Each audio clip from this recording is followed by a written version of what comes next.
que en la condición de paraíso no hay miedo a la desnudez. Nosotros nos sentimos seguros con Dios y Él se comunica con nosotros.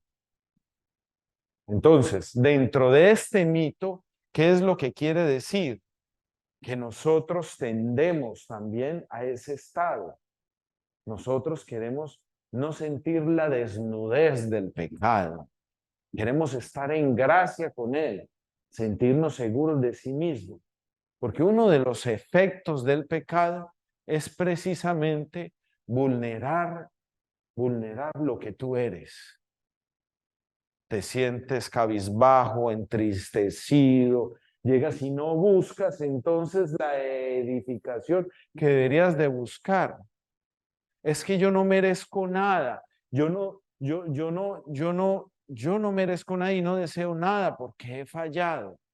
Y hay gente que se sumerge en eso, pero eso es fruto del pecado, porque el pecado lo que hace es sentir, es hacerte sentir y que tú sientas dentro de tu propia vida la desnudez y no puedas salir adelante. Y en cambio Dios, ¿qué es lo que hace? Te reconcilia contigo mismo. Por eso es que algunos escritores espirituales dicen lo siguiente: ¿cómo actúa la salvación? De manera óntica. ¿Cómo así que óntica? En el ser, ahí adentro, en tu propia, te reconcilia contigo mismo para que puedas ser libre. Para que no te sientas desnudo. Bien, fantástico. Entonces, en el judaísmo tardío, en los libros no canónicos, tiende a concebir la culpa o rebelión como pecado en términos más jurídicos. En los textos de Qumran, iniquidad aparece como la impiedad de los últimos tiempos, una noción que volvemos a encontrar en el Nuevo Testamento.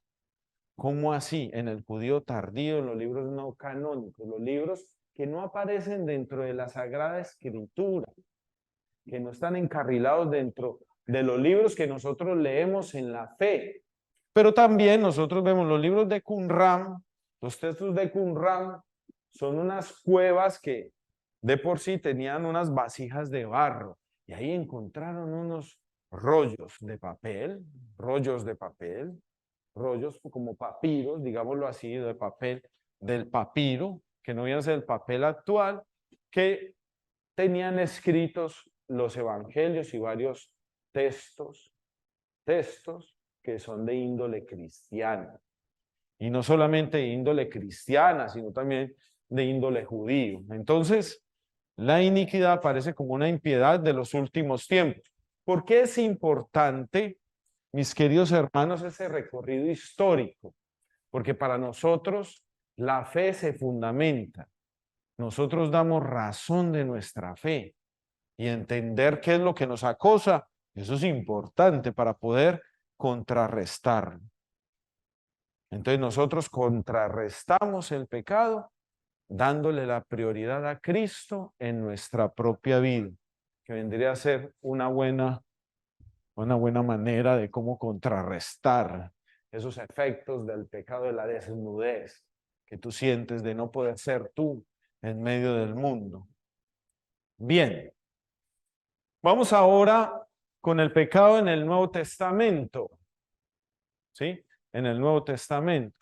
En el Nuevo Testamento, a la palabra pecado se le puede hacer referencia a varias palabras, pero haremos referencia a tres que nos darán a entender con claridad qué significa el pecado en el medio neotestamentario. Ellas son amartema, paráctoma y parábasis. En la primera, sus apariciones son ante todo en plural. Y aquí están los textos bíblicos. Marcos, si quieren ustedes buscarlos, Marcos 3:28, Primera de Corintios 6:18, Romanos 3:25, para designar varias acciones pecaminosas. Y cuando se usa en singular se refiere al pecado contra el espíritu. La segunda, paráctoma, es descamino y aparece casi siempre en plural. Entonces ahí están también las citas bíblicas. Si ustedes de pronto quieren este documento, ustedes lo pueden repartir, grábenlo y lo pueden compartir. Compártelo ahí en red a la gente que está en Zoom, porque se puede compartir. Entonces, muy bien. Entonces, Marcos 11, 25, Mateo 6, 14, 2 Corintios 5, 19 y etcétera. Entonces, descamino. Muy interesante. Entonces, errar el tiro, el descamino, no estar con él. Nosotros podríamos decir, a raíz de estos términos que aparecen en griego y en hebreo, que vendría a ser no estar dentro de la comunión con el Señor. Y ustedes ya saben muy bien cómo es no entrar dentro de la comunión con el Señor.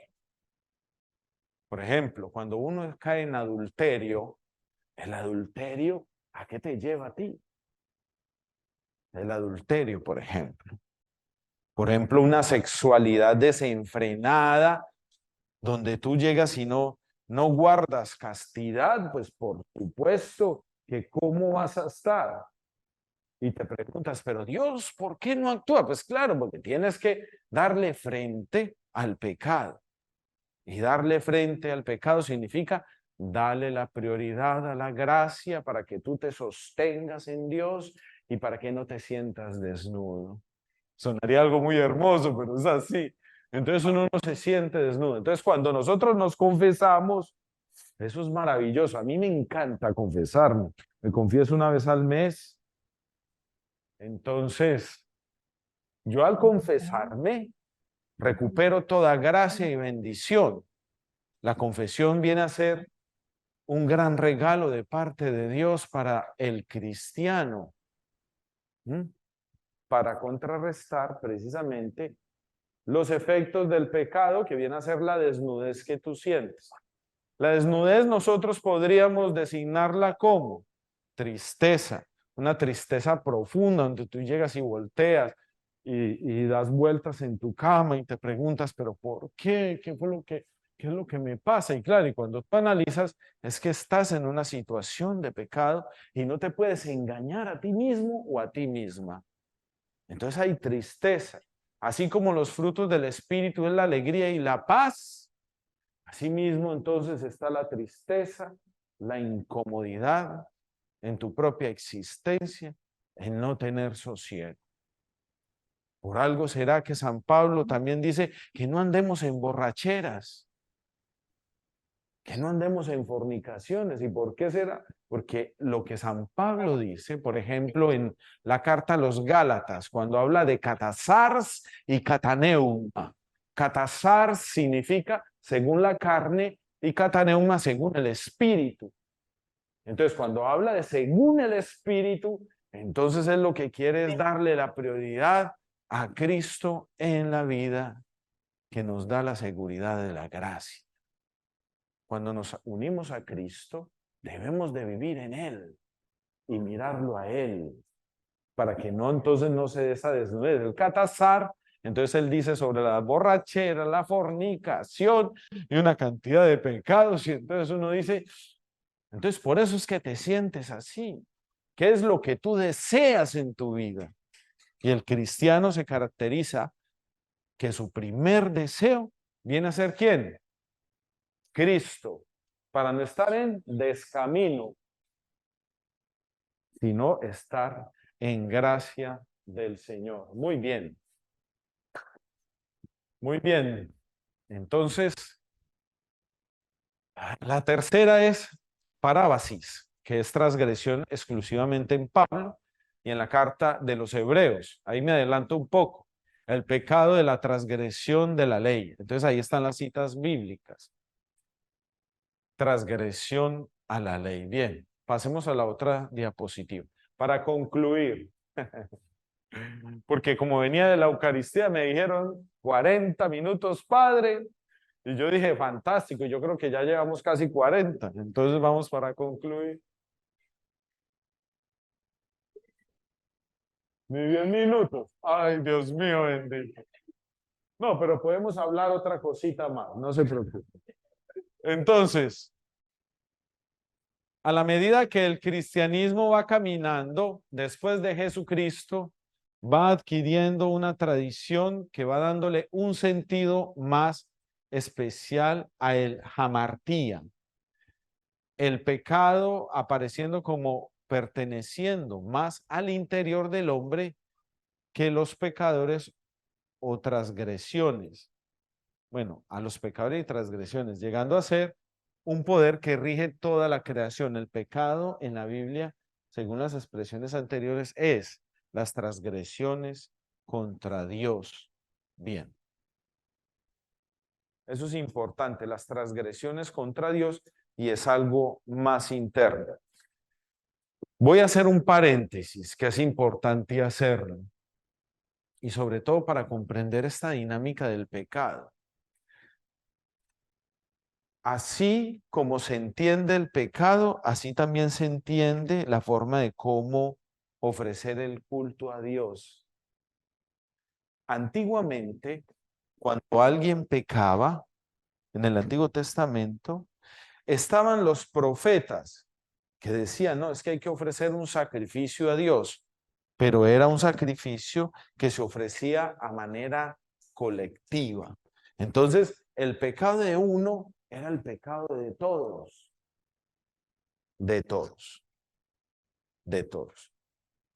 Entonces fue caminando la revelación y sobre todo en la historia, y se fue consignando dentro de la Sagrada Escritura, hasta que el Señor, por medio de esos profetas grandes del Antiguo Testamento, dice, el verdadero culto a Dios es un corazón rasgado, un corazón ofrecido. Entonces el Señor opta por un culto individual, donde tú tienes que ofrecerle a Dios un tributo. Entonces en el templo el sacrificio, la palomita y el animalito en expiación de los pecados. Entonces pasaban por el Jordán, y pasando por el Jordán hacían abluciones de purificación para presentarse ante el templo. Utilizaban el agua para la purificación y era un tipo de bautismo que se realizaba para poder estar apropiados frente a Dios en el templo y ofrecer el sacrificio. Entonces, de manera colectiva a manera individual. Y así fue, entonces, progresando también la revelación y la comprensión de la responsabilidad que nosotros tenemos con el pecado. No es que a mí me empujaron a pecar. Uno peca, uno peca y uno peca.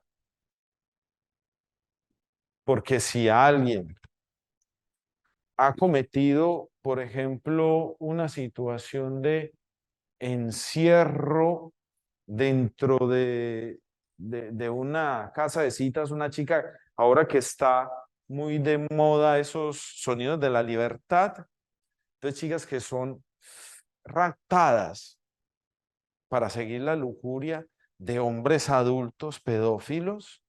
Entonces, claro, a ella no se le halla culpa, porque es una chica que ha sido raptada, robada en su inocencia. Es muy diferente esa situación, esa situación. En cambio, nosotros, claro, debemos de comprender que estamos en libertad, que no tenemos este tipo de dificultades. Entonces, por voluntad pecamos. Y es una responsabilidad propia.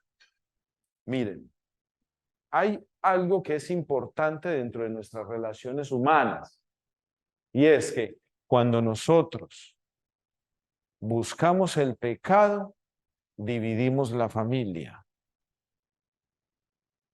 Y eso viene a ser una consecuencia del pecado. La división. La división. Les pongo en contexto. Les hablaba sobre el adulterio. El adulterio trae división en el hogar, porque la mujer siente cuando el hombre está en infidelidad, porque no está haciendo dentro de la sexualidad sacramento. Y entonces dice, hey, pero te está ocurriendo algo. ¿Usted es que tiene otra o qué? Y es así, la mujer siente en el matrimonio esas disposiciones. Y resulta que está en pecado en algunas ocasiones de una infidelidad, que se mete en un chat donde ve pornografía y que la pornografía no es amor, porque eso daña todo lo que tiene que ver con la sexualidad como sacramento, como entrega generosa. Entonces, ¿eso a qué va a afectar? La relación. Y si afecta la relación, afecta a los hijos.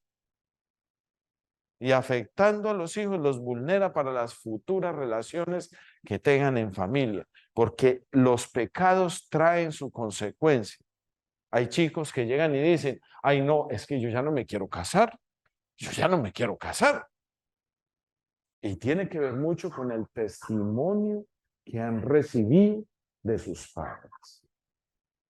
La infidelidad. Entonces, el pecado trae sus consecuencias. Claro, por supuesto, les hablé sobre la tristeza, pero una de las consecuencias viene a ser la visión. Y eso es terrible porque eso va a traer otras cosas. Se va a buscar otras situaciones dentro de la propia vida. Hay esposos que teniendo una buena mujer, se van y regresan al tiempo. Conocí un testimonio de una señora que hacía 40 años se había ido el esposo con otra. Y nosotros dentro del grupo de oración empezamos a orar y pedirle al Señor Espíritu Santo. Ven, oh Santo Espíritu de Dios, y toma esta hija tuya. Toma su matrimonio, porque nos pidió que oráramos por ese matrimonio. Y como yo soy un hombre de fe, yo creí, muchos creímos que ese matrimonio iba a ser restituido. Cuando uno tiene fe, todo es posible. Y resulta que el Señor regresó después de 40 años. Y la mujer dijo, no, yo ya no lo quiero. La mujer ya no lo quiere. Yo lo estoy haciendo reír, pero eso es real. Eso sí es real. Y entonces él se volvió para otra ciudad donde estaba, porque después de 40 años es muy difícil una reconciliación y de ese estilo ya con hijos, pero que sí se puede, claro, por supuesto, con fe todo es posible. Entonces, mis queridos hermanos, hay que prestarle atención a cómo nosotros vivimos nuestra fe. La fe cristiana es un seguimiento a una persona. Él debe ser nuestra prioridad y no es uno aceptar una cosa porque lo permite y aceptar la otra, que no es que yo tengo derecho.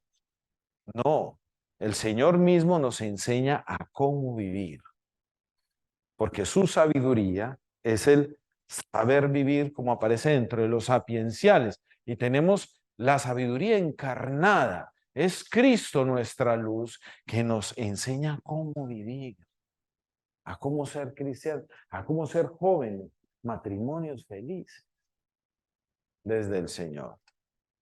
Entonces, hay que prestarle atención y sobre todo a no dejar que la oscuridad, por no darle la prioridad a Cristo, ingrese a tu vida. Les voy a hacer la expresión, yo creo que ahí me ven en el video.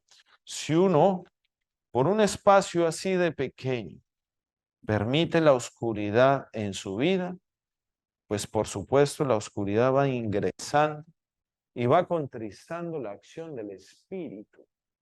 Empieza uno con la mentira, empieza uno con el robo pequeño y empieza con una cosa y la otra y cuando menos piensas, te dices, ay, pero yo ¿por qué no quiero orar? Ay, pero yo ¿por qué no quiero cantarle al Señor? Ay, porque yo no quiero volver a la iglesia. Ay, porque yo no quiero servir. Ay, yo ¿por qué no amo a mi esposa? Es que yo creo que yo no la amo. Pero es porque no estás cultivando la gracia del Señor. Si tú cultivas la gracia del Señor, ¿qué es lo que puede ocurrir?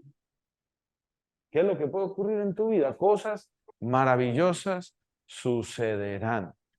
Cristo, siendo la medida de todo, en el Nuevo Testamento el pecado no se opone a la ley, sino al ofrecimiento de Dios, que hace a la gracia, a las demandas de Dios como estas llegan en Cristo. Porque para el medio neotestamentario, Cristo es la medida de todas las cosas. Entonces, Cristo siendo la medida de todas las cosas, hay que permitirle a Él que esté con nosotros. El mal siempre se va a oponer a Cristo y oponiéndose a Cristo se opone a Dios, que es el dador de toda gracia, que se manifiesta en la persona de Jesús. Entonces, uno tiene que prestarle mucha atención. Mucha atención. Les voy a contar un pequeño testimonio, porque es que eso tiene que ser con testimonio a bordo, ¿sí o no? Porque si no se vuelve esto muy aburrido. Imagínense, son 40 minutos un testimonio. Un testimonio de 30. Bien. Estoy bromeando. Bien. Mis queridos hermanos, dentro de mis batallas de fe, una de ellas fue reconocer que el Señor me había llamado para esto, para el sacerdocio. Era muy difícil reconocer, Dios mío, pero yo, no, pero yo, ¿por qué? No, pero es que vea, yo no he sido acólito, yo nunca fui acólito, apenas fui catequista un tiempo y empecé mi proceso de conversión y trabajaba más para los habitantes de la calle, formando grupos de oración en las periferias, me iba a evangelizar, pero no me mantenía estático en una sola iglesia. Y entonces, ¿yo qué voy a hacer aquí? Decía yo por dentro, y yo mejor me voy a servir afuera, yo mejor me voy. Y en ese me voy, empezó el pecado. Me invitan a beber y una vez me invitaron por allá a bailar y como lo hacía bien en esa época, ahora ya no tanto. Entonces fui admitiendo cosas precisamente porque no estaba aceptando la voluntad del Señor que siempre se realiza. Y yo estaba aceptando cosas a las que ya había renunciado. Y así nos pasa. No queremos aceptar al Señor en nuestra vida. No queremos, nos pone el Señor ahí la mesa servida, nos invita a cenar y no queremos. Y esa es la vocación cristiana. Y no queremos, y porque hay un momento de dificultad, contrariedad, donde tú no comprendes y no aceptas, en vez de ir a remitirte a Dios, entonces estás buscando otra cosa y vuelves y caes en lo mismo. Y yo llegué, y como yo era buen bebedor, porque no me tumban pues fácil, entonces, claro, por supuesto, el hombre. Hasta hubo dos compañeros que ya lo retiraron del seminario, me invitaron a beber. Y yo, hey, Rolo, vamos a escuchar música y a tomar. Y yo, claro, de una, hermano, vamos. Entonces me iba aceptando hasta que empecé a sentirme aquí que me faltaba algo. Y yo decía, ¿qué es lo que me hace falta? ¿Qué es lo que me hace falta, Dios mío bendito? Y empecé a ir al Santísimo, ir a buscar al Señor como si fuera la primera vez. Y dele, es que esto es una guerra, Señor. Y yo voy a aceptar todo en cuanto a lo que tú me des, porque eso sí, no me voy a alejar de ti y que se haga tu voluntad. Y le decía al Señor, y que se haga tu voluntad y que sea lo que tú desees. Y lo que tú desees, yo lo acepto. En ese semestre echaron a los dos compañeros míos y a mí me dieron un informe como si fuera un santo. Y yo dije, Dios mío bendito, ¿qué es esto? El Señor diciéndome cuál era su voluntad.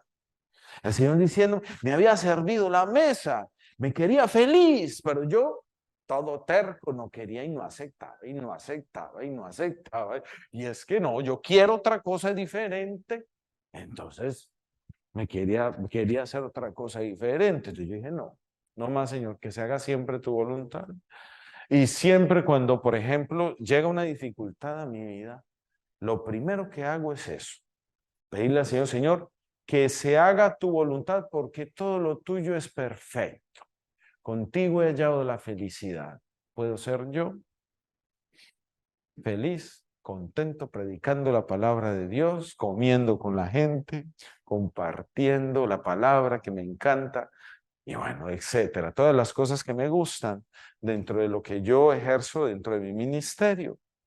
Entonces me encantan las cosas del Señor, me encanta y me fascina, pero mis queridos hermanos, tengan en cuenta eso, no se dejen engañar por el mal que surge desde tu corazón, porque hay otro detalle dentro del documento que yo creo que a ustedes les pasaron sobre el pecado. ¿De dónde sale la maldad? Del corazón del hombre. ¿Y qué decía el Señor en estos días en el Evangelio? ¿De dónde surge la maldad? De la cizaña. Y la cizaña es una condición también del hombre. En el hombre crece la cizaña. Sale del corazón del hombre, pero el mal también es una fuerza que es externa y actúa para que tú te pierdas. Que tú te pierdas. Si el mal, sí, claro, por supuesto que sí actúa. Que sí actúa. Y hace que nosotros nos perdamos. Entonces, hay que prestarle mucha atención a ese mal que surge en el corazón. Pero hay algo muy hermoso de Santo Tomás, ahí citaron también dentro de este documento que me facilitaron a Santo Tomás. Y Santo Tomás dice que la ley natural que viene a ser la conciencia está ahí en el corazón del hombre, está aquí en el hombre, y entonces Dios nos habla y nos hace sentir también por medio de esa conciencia que nos equivocamos. Y ahí ven, nosotros nos equivocamos y es una gran gracia. Entonces eso habla mucho de lo que les estaba diciendo en un principio, ese factor de gracia y pecado en nosotros, la imagen de Dios que llega y debe de ser cultivada dentro de nuestra propia vida, esa gracia que debe ser cultivada y encendida para darle poder y no permitir que el mal sea el que florezca en nuestra propia vida. Muy bien, mis queridos hermanos. ¿Alguna pregunta de ustedes? Los aquí presentes, ¿tienen alguna pregunta? Chévere. ¿O vamos a orar? ¿Pasamos a orar? A pedirle al Espíritu Santo de Dios que llene nuestros corazones de su presencia, ya que tenemos aquí a Darío, a este hombre de Dios.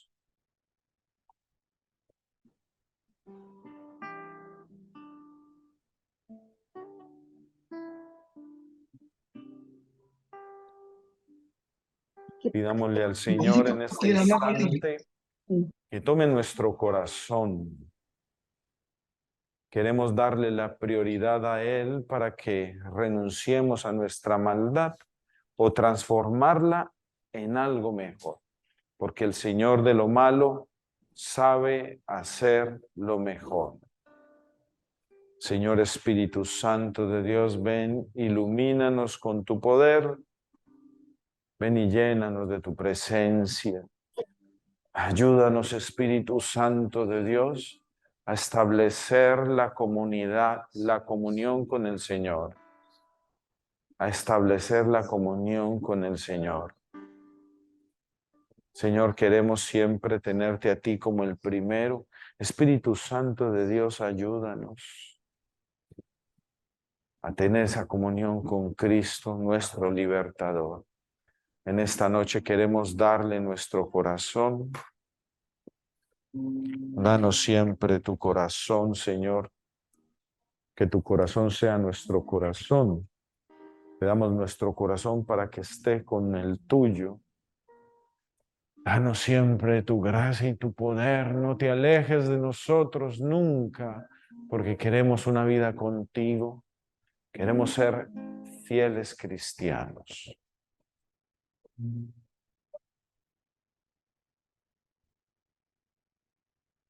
Espíritu Santo, abrázame,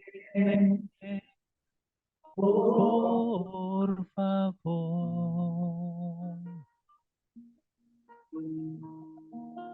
Espíritu Santo, abrázame, por favor.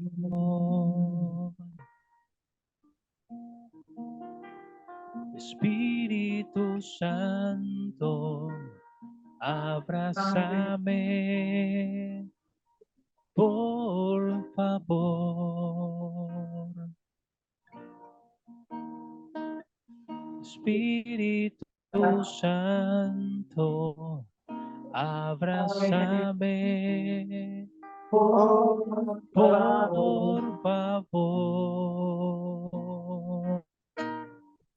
Ven a llenar mi vida, ven a llenar mi ser, Y a ven a llenar mi llenar mi corazón. corazón. Ven a Ven a llenar mi llenar mi vida. vida, Ven a ven a llenar mi llenar mi ser. ser, Ven a ven a llenar llenar mi mi corazón. corazón.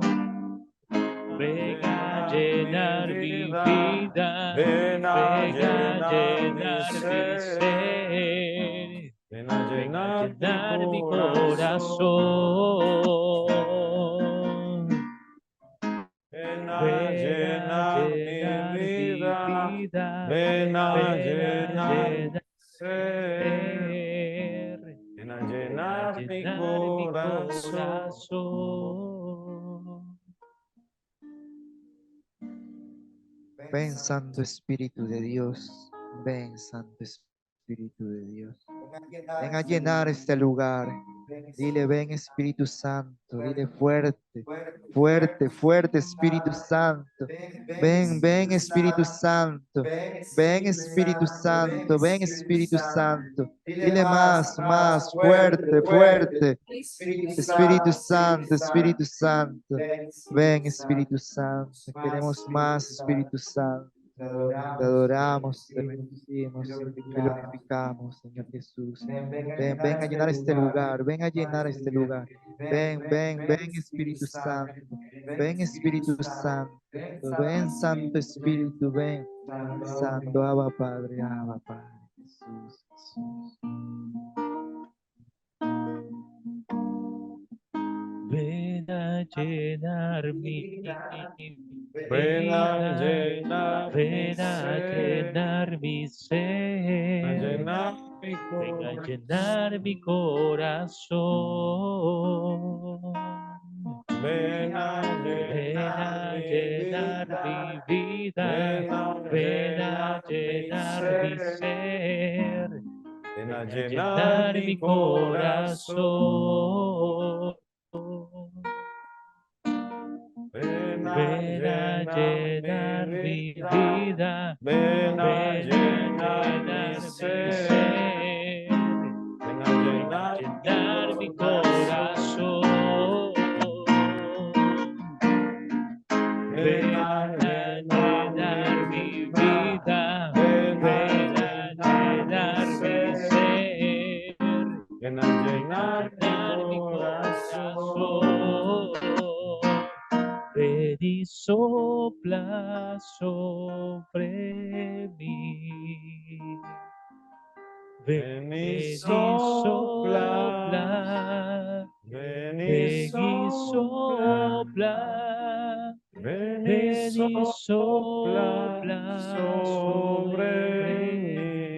mí. Ven Ven y y sopla. sopla, Ven y ven y sopla. sopla.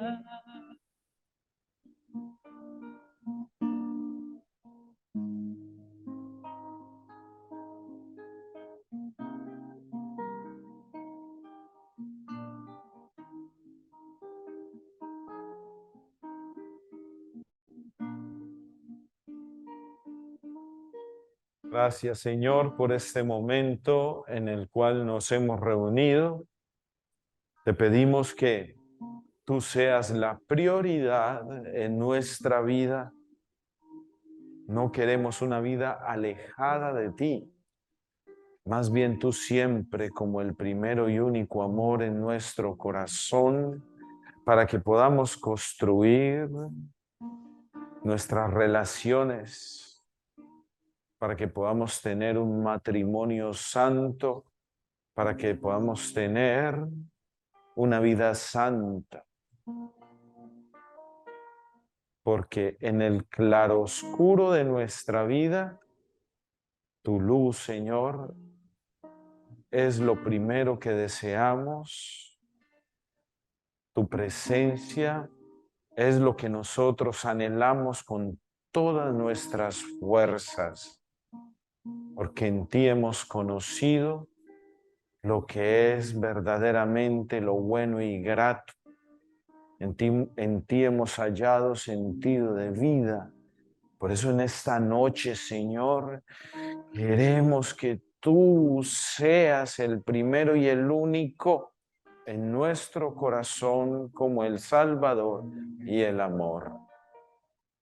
Señor, quédate con nosotros y no te apartes. No somos perfectos, pero queremos que tú vivas y reines en nosotros. Queremos una vida contigo, Señor, y no en las penumbras que hay veces nos ofrece el mundo. Queremos ser como antorchas en medio de las oscuridades que se nos presentan.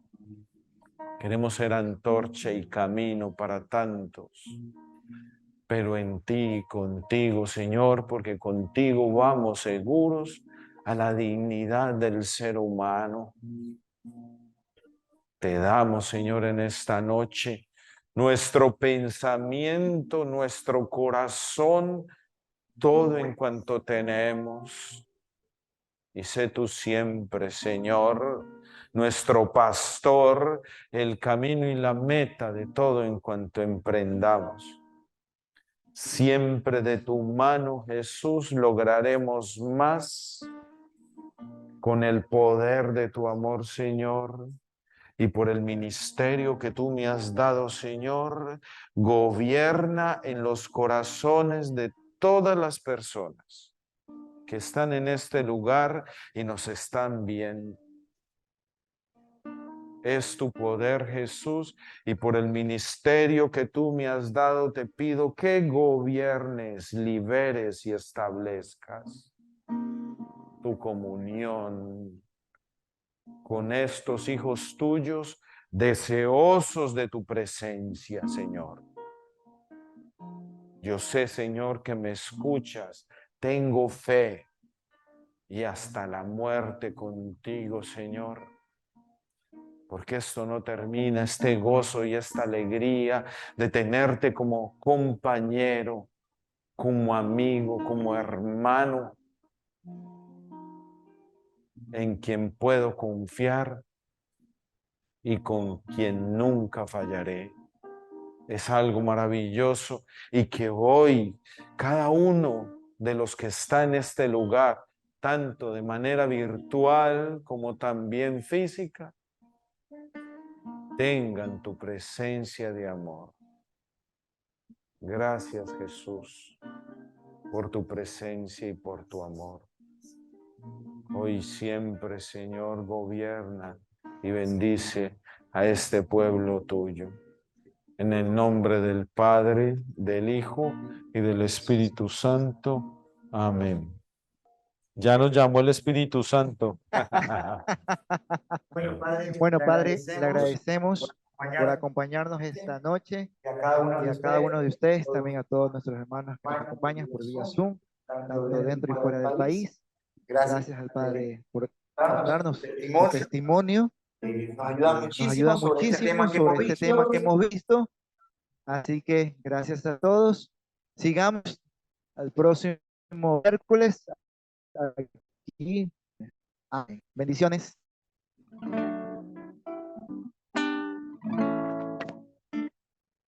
He aquí la sierva